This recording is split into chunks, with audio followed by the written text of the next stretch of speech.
Hola, ¿cómo están? Bienvenidos a Conversaciones desde Casa, este segmento de la Asociación Ferreycorp, destinado a conversar con los principales líderes de la corporación de temas que son relevantes y de interés para nuestros estudiantes a nivel nacional.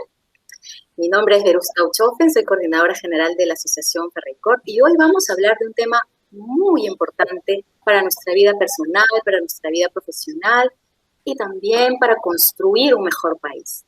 Hoy vamos a hablar sobre dilemas éticos en la toma de decisiones. Y está con nosotros para conversar de este importante tema Eduardo Ramírez del Villar.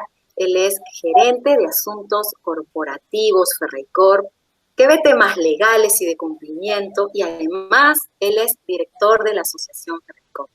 Gracias, Eduardo, por estar con nosotros. Bienvenido a Conversaciones desde Casa, bienvenido a tu casa, la Asociación Ferreycorp. ¿Cómo estás? ¿Cómo te está tratando la pandemia? Bien, muy bien, Veru. La verdad que encantado y gracias por la oportunidad que me das para poder dirigirme a tu público, darles algunas ideas sobre el tema de ética que tiene tanta relevancia. Así que, encantado de la entrevista. Todo muy bien. Muchísimas gracias. Bueno, empezamos con la primera pregunta, súper importante. Eduardo, ¿nos puedes decir qué cosa es la ética y por qué es tan importante en nuestra vida? Ok, bueno, es bastante complicado definir qué es la ética, ¿no? Y si uno se pone a revisar un poco, existen muchísimas definiciones de qué debe entenderse por ética, ¿no? Yo particularmente me veo un poco identificado con alguna definición que por ahí encontré, que dice que la ética es la voz de la conciencia social, ¿no? ¿Qué significa eso? Sí.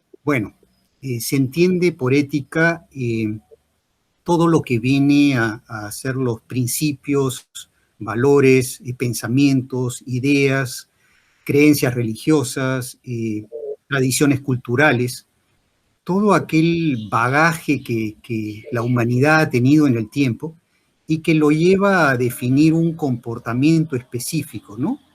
Para la preservación del ser humano como tal y la convivencia pacífica entre las personas.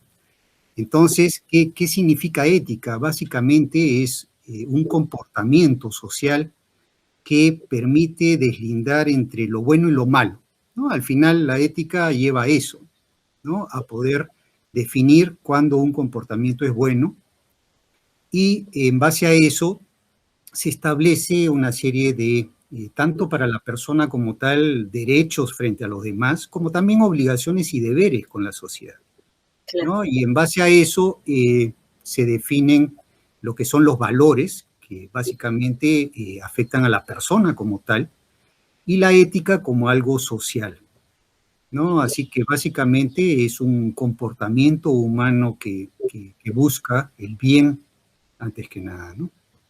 Ok. ¿Y por qué es tan importante para nuestra vida? Bueno, importante porque nos permite convivir pacíficamente, ¿no? Al final, estos valores o estos principios éticos nos guían en cuanto a cómo nos relacionamos, ¿no? Y conductas que deben considerarse deshonestas o contrarias, ¿no? Y que han sido proscritas por la humanidad en general, ¿no? Así surge, no sé, la Declaración de Naciones Unidas por los Derechos Humanos. Entonces, son cosas que ya son principios donde se respeta el derecho a la persona, la igualdad ante la ley, la equidad, la integridad, la responsabilidad, en fin, todos estos conceptos que nos permiten establecer un estándar de conducta, ¿no? Excelente. Eduardo, a lo largo de nuestra vida estamos tomando constantemente decisiones, algunas muy simples, como las que tenemos día a día, de qué me pongo ahora, qué me provoca comer, hasta otras que son de mucha importancia para nuestra vida personal, laboral o profesional. ¿De qué hablamos cuando nos referimos a una decisión ética? ¿O qué hace que una decisión sea ética? Bueno, sí, como dice Veru, estamos expuestos a una serie de decisiones en la vida, ¿no? De distinta envergadura, como tú dices, cosas sencillas y cosas complicadas también. Y esas cosas complicadas nos llevan a hacer una pausa y reflexionar seriamente respecto a las consecuencias de esa decisión, ¿no? Porque eso va a traer implicancias después, ¿no? Y va a fijar cómo las personas o la sociedad nos visualiza, ¿no? En cuanto a que es una persona correcta, honesta, o es una persona que no merece pues la confianza de los demás. Entonces, eso lleva a que tengamos que optar en algún momento por cuál camino seguir, el camino A o el camino B, y qué consecuencias puede traer eso, ¿no? O el camino del angelito y del diablito. Así es. Entonces, depende mucho de nuestro comportamiento para tener una conducta que puede ser vista bien o mal por las demás personas, nuestros familiares, nuestros amigos, la empresa donde trabajamos, la sociedad en su conjunto, ¿no? Entonces, es por eso tan importante saber qué decidir en un momento dado y ir por el camino correcto, ¿no? Okay. Y hay situaciones en que tomar una decisión se complica porque nos vemos enfrentados a dos valores que son igual de importantes en nuestra escala de valores. ¿Qué crees tú que debemos tener en cuenta cuando estamos en una situación así, en un dilema ético? Dilema ético. Resolver esto de manera ética, precisamente, ¿no? Así es, exactamente. Esa es la figura de los dilemas éticos, ¿no? Y hay muchísimos ejemplos que uno puede ver entrando a Google. Hay casos de justamente situaciones donde nos llevan a tener que decidir por qué camino seguir, ¿no? Para eso, como tú decías, hay dos valores que están antagónicos, ¿no? La decisión A tiene un valor y la decisión B tiene otros valores, ¿no? Entonces, quizás poniendo un ejemplo podemos graficar un poco esta situación, ¿no? Hay un caso que se plantea en doctrina, ¿no? De la fuga de un esclavo, ¿no? En la época del siglo XIX, cuando todavía existía la esclavitud, ¿no? Y llegan estos buscadores de esclavos que iban de cacería prácticamente a capturar a aquel esclavo que se había fugado, ¿no? Y podían dar con él y matarlo inclusive o regresarlo al lugar donde estaba como esclavo. Entonces, cuando llegan a un pueblito y preguntan a una persona, acá se presenta el dilema, ¿no? O la persona ya había pasado por ahí y esta persona sabía dónde estaba escondido. Y acá se presenta el dilema ético entre decir la verdad y que estas personas vayan a cazarlo como era en aquella época, algo impensado hoy en día, o mentir y proteger la vida de esta persona, ¿no? Entonces, acá, como tú decías, hay dos valores que se contraponen, ¿no? Ahora, no son valores de la misma magnitud, porque al final no podrías decidir por uno o por otro. Entonces, uno tiene que dar prioridad al valor más importante, ¿no? Entonces, acá en este caso, podemos decir que era mentir, era una cosa menor, porque si bien el valor de honestidad se estaba infringiendo, estaba salvando la vida de esa persona. Ahora, hoy en día es muy fácil decir que la decisión debía ser esta, pero en aquella época, en el siglo XIX, era un tema hasta legal el derecho de ir a recuperar un esclavo e inclusive castigarlo y matarlo por haber fugado. Entonces eso también lleva a un punto que no había comentado antes, que los valores y la ética en general sufre cambios en el tiempo, ¿no? Y la sociedad anda adecuando ese conocimiento o ese bagaje en el tiempo a la situación como se da. Entonces hoy en día hay cosas pues que nos parecen increíbles, que en el pasado se consideraban cosas que se ajustaban a la ética de ese momento. Igual puede ser el tema de la época de la Alemania nazi, donde había un tema de la supremacía aria, ¿no? Aria, ¿no? Frente a otras razas o la exterminación de los judíos y los gitanos. Y era algo aceptado en ese momento. pero la humanidad ha cambiado, se ha dado cuenta de que hay derechos humanos, que eso va en contra de los principios y los valores, y entonces esta noción de la ética va cambiando en el tiempo. Por eso te decía que era una visión de lo que se entiende que es la conciencia social, ¿no? Que nos lleva a construir ya otra forma de ver las cosas, ¿no? Tiene que ver con una convención, ¿no? O sea, es como sociedad nos ponemos de acuerdo, por ejemplo, la Convención Mundial de los Derechos Humanos, ¿no? Claro. Que surge a raíz de precisamente la Segunda Guerra Mundial, cuando no hay excesos y se empieza a ver al ser humano pues como un ser supremo, ¿no? Frente a cualquier cosa, ¿no? Entonces, tiene derechos y también obligaciones, ¿no? Frente a los demás. Qué importante eso que me dices, en verdad, empiezo a hacerme un montón de preguntas, ¿no? Porque qué valiente esta gente que, ¿no? Tener que ocultar a un judío, ¿no? O ocultar a un esclavo, y poder retar esas convenciones sociales que son generalmente muy fuertes, ¿no? Que rigen. Entonces, ¿cómo es que nuestros valores se han ido moviendo, modificando a lo largo del tiempo también, ¿no? Porque nos ponemos juntos a pensar qué es lo que nos conviene a propósito de esta convivencia en paz que dices tú, que para eso es la ética, ¿no? Para lograr una convivencia social, armónica, en paz, ¿cierto? Y una pregunta más. A propósito, vamos a contextualizar, vamos a salir de la Alemania nazi, de la época de los esclavos, y vamos a aterrizar en Perú, donde estamos. Y acá, bueno, tenemos un montón de ejemplos, pero sobre todo hace poco fuimos testigos del escándalo de las vacunas, ¿no? El famoso vacuna gate, que no solo pasó en Perú, ¿no? Se ha visto en otros países, que ha sucedido, ¿no? Latinoamérica en general. VIP en otros países también. Exacto. Pero, bueno, yo quería conversarte de esto, ¿no? Las justificaciones que nos daban las personas implicadas en este vacuna gate era, por ejemplo, ¿no? La ex ministra de Salud tenía miedo a contagiarme, el miedo a contagiarme pudo más, ¿no?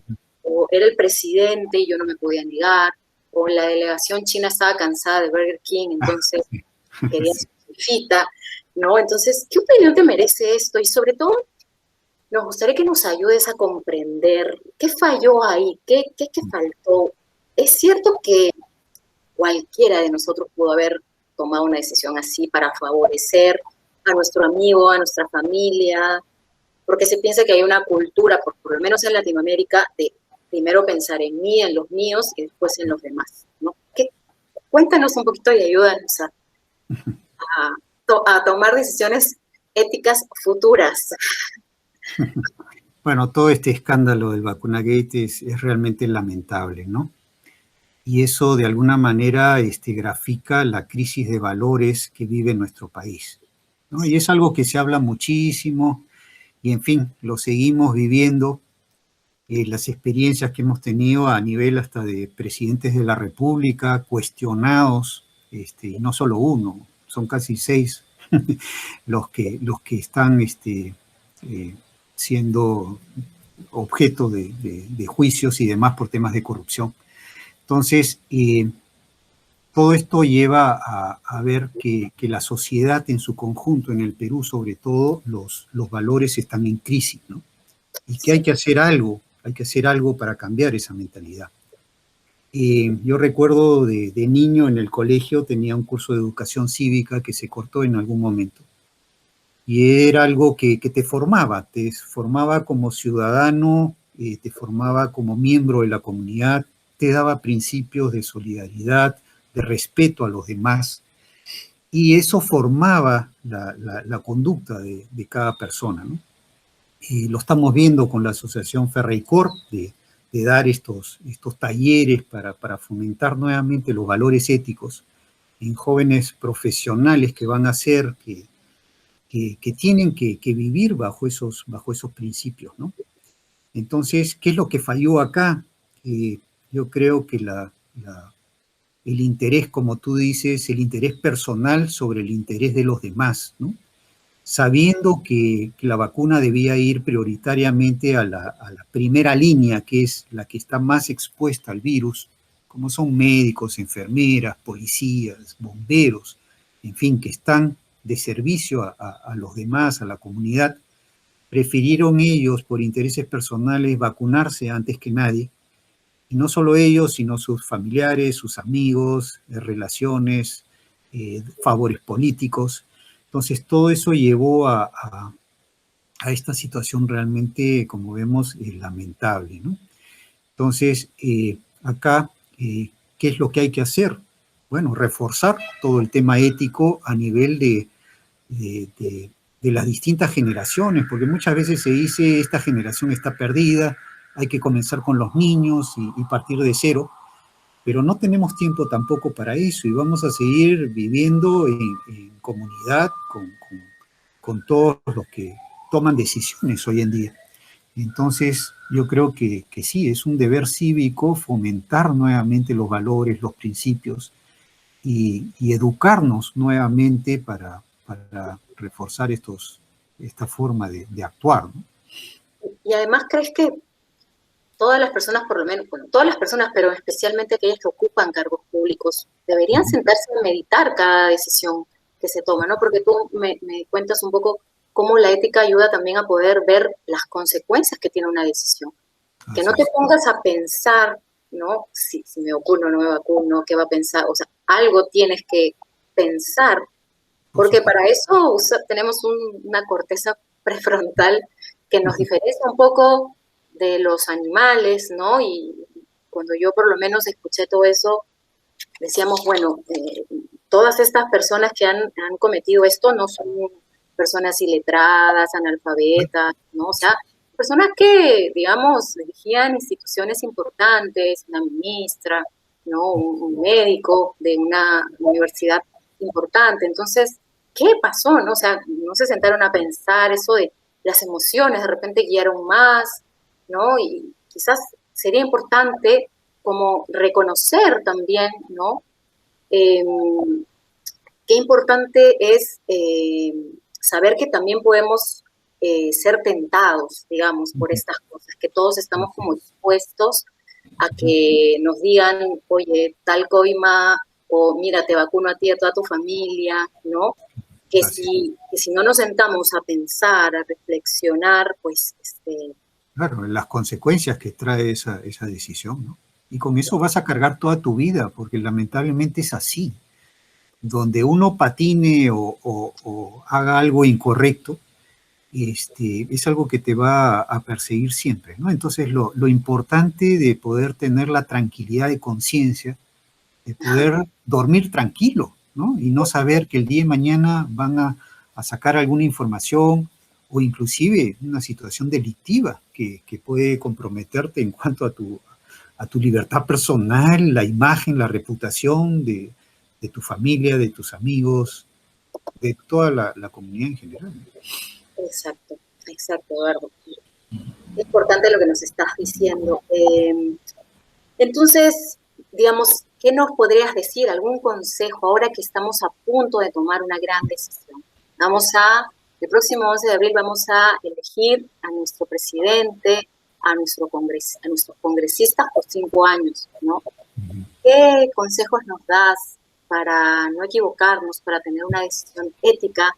Probablemente alguno de nosotros tengamos algún dilema ético entre los candidatos, no lo sé, pero ¿qué nos aconsejas para evitar justamente lo que nos decías, ¿no? De evitar que tengamos un nuevo presidente envuelto en escándalos, que tenga juicio, de cuestionable reputación.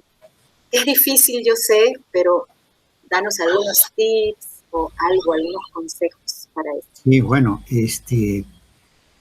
justamente lo que dices, Veru, no volvamos a repetir la historia. O sea, ya hemos padecido todos estos años escándalos de corrupción, no solo a nivel local, sino internacionalmente. Es una vergüenza la imagen que podemos dar. Entonces, lo que toca ahora en estas elecciones es cambiar justamente ese rumbo, ¿no?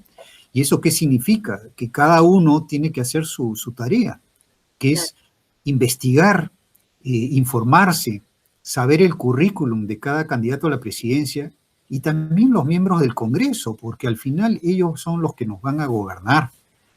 Entonces, acá la ética y los valores y los principios tienen más relevancia que nunca, ¿no? Así que estamos hablando del futuro del país, de 5 años que vamos a tener un gobierno que nos representa. Entonces, si yo voto por una persona, tengo que verme representado en esa persona. Yo no podría votar por una persona que tiene pues una imagen y una reputación totalmente cuestionada, y al final esa es la persona que yo quiero que me gobierne. Entonces, es una responsabilidad, creo que importantísima, ahora más que nunca, de poder hacer este viraje de timón y realmente enrumbarnos ya por un gobierno decente y alguien que realmente represente los valores de la ciudadanía, ¿no? Así que este tema tiene más relevancia que nunca. Así que Es responsabilidad de todos, ¿no, Eduardo? Todos tenemos un deber ahí, no es votar por votar. Así es. Entonces, como se dice, hay que hacer un voto de conciencia y dada la relevancia que tiene el tema hoy en día más que nunca, ¿no? Un voto informado. Sí, Exactamente. bueno, yo no sé si quisieras agregar alguna idea más en relación a este tema. A mí me gustaría rescatar algunas de las importantes conclusiones, ideas que hemos sacado en estas conversaciones desde casa. Cómo entender la ética, ¿no?, como un comportamiento social que orienta nuestra conducta, que nos ayuda a diferenciar entre lo bueno, lo malo, lo correcto y lo incorrecto, ¿no? Exacto. Todo esto es básicamente para lograr una mejor convivencia, para tener una cultura de paz tan necesaria en cualquier sociedad, en cualquier grupo humano, ¿no? También de alguna manera la ética nos ayuda a poder ver que toda decisión pues tiene una consecuencia. Necesitamos poder distinguir, ver, ¿no?, antes de tomar una decisión. Es solo con ayuda de esta revisión de nuestra escala de valores, de pensar en la ética, incluir la ética en nuestra vida, pues vamos a tener una tranquilidad y conciencia también, tan importante en nuestra vida además, ¿no? Sí. Y bueno, para finalizar, solamente decir que estamos a punto de tomar una gran decisión como país, que estamos un poco cansados de las cosas que están habiendo y que necesitamos pues comprometernos para elegir mejor. Y eso tiene que ver con asumir una responsabilidad que es investigar, informarse bien. Nosotros hace poquito tuvimos una zona franca, una video en Facebook que lo pueden ver todos, donde justamente conversamos con la directora de Transparencia y nos decía cómo hay muchas plataformas ahora que nos informan sobre nuestros candidatos. No sé, si nos gusta uno, podemos ver si tiene denuncias. Ya no hay excusa. La verdad que ya no hay excusa para no hacer un voto de conciencia, ¿no? Exactamente, no tenemos excusa, o sea, ya todos tenemos por lo menos un celular, tenemos internet y podemos estar tranquilos e informados para poder decidir mejor, ¿no? Entonces, qué importante todo este tema, Eduardo. Esperemos que nuestros chicos, se unan a esta ola que tenemos nosotros, contagiando ética, contagiando valores. Esa es la razón de ser un poco de la asociación Ferreycorp, ¿no? Poder incorporar la ética en nuestra vida, nuestros valores, porque solo así podemos lograr un mejor país. Creo que y todos como dices, cada uno aportando su granito de arena, porque uno podría pensar, bueno, yo no soy un funcionario, no tengo un alto cargo, pero no, cada uno, si cada uno hace su tarea y no hay mejor forma de enseñar que con el ejemplo, vamos a lograr que esto tenga un efecto multiplicador, ¿no? En la familia, en los amigos, en el trabajo, en la comunidad en general. Así que todo suma, ¿no? Pero depende del cambio de actitud de cada uno, ¿no? Para poder cambiar las cosas. Exactamente, depende de ti. Y qué importante esto que nos dices, que el ejemplo es pues relevante cuando uno habla de ética, ¿no? Porque podemos pedirle mucho al otro, o decimos, tal por cual, o él es un corrupto, él es un ladrón, y no nos vemos a nosotros. Yo me paso la luz roja. Sí. Yo me paso la luz roja, exacto, ¿no? En cada detalle, todos los días lo vivimos, ¿no? De todos los días, ¿no? O colarnos en la fila, Sí. pues, no respetarle a nadie. Entonces, creo que pasa por un tema de reconocer que nosotros también estamos metidos en eso, que podemos cometer un acto no ético, como pasarme la luz roja, ¿quién no lo ha hecho alguna vez? Entonces, pero importante reflexionar sobre esa conducta, sobre las consecuencias de esa conducta para empezar a transformarnos. ¿Sí? Así es, Vero. Exacto. Muchísimas gracias, Eduardo. Te agradezco mucho este tiempo. Sé que estás full, ocupadísimo, y te agradezco mucho que nos hayas dado este tiempo para conversar con nuestros chicos, para transmitir estas ideas que son tan importantes. Además, Eduardo ve en la corporación todos estos temas de cumplimiento. Entonces, ¿quién mejor que tú para conversar con nuestros chicos y mandar estos mensajes tan importantes? No, Vero, las gracias a ti más bien por permitirme estar en esta reunión y poder conversar sobre estos temas, ¿no? Gracias por la oportunidad que me has dado. Gracias Eduardo. Y bueno, con nosotros será hasta el siguiente Conversaciones desde Casa. No se olviden no subirse a la segunda ola. Por favor, a cuidarse, a usar mascarilla, lavarse las manos y guardar esa distancia social tan importante. Cuídense, hasta la próxima. Chao, chao. Chao. Chao, chao, chao.